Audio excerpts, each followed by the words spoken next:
दूसरी जानिब कराची के इलाके गुलशन मेमार सल्फिया टाउन में दोस्त की फायरिंग से दानियाल के कत्ल का मुकदमा दर्ज कर लिया गया। मुकदमा मकतूल के वालिद की मुद्दत में गुलशन मेमार थाने में दर्ज किया गया है। वालिद के मुताबिक दानियाल शादीशुदा था और पानी सप्लाई का कारोबार करता था। इस बारे में मजीद जान लेते हैं नुमाइंदा 5 न्यूज़ मोइज हुसैन से। जी मोइज बताएगा। जी बिल्कुल, देखिए कराची का इलाका है गुलशन मेमार सेल्फिया टाउन, जहां गुज़िश्ता रोज फायरिंग का वाकया पेश आया था, जिसके नतीजे में दानियाल नामी शख्स जाबाह हो गया था।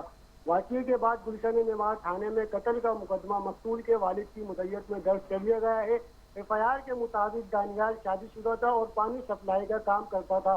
एफआईआर के मतन में बताया गया है कि दानियाल का अपने दोस्त के साथ प्लाट के लेन देन के मामले पर तनाज़ा चल रहा था, जबकि मुलजिम ने मकतूल की रकम भी वापस नहीं की थी।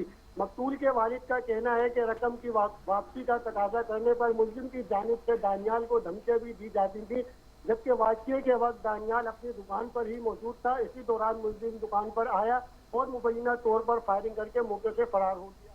बहुत शुक्रिया मोइज आगाह करने के लिए।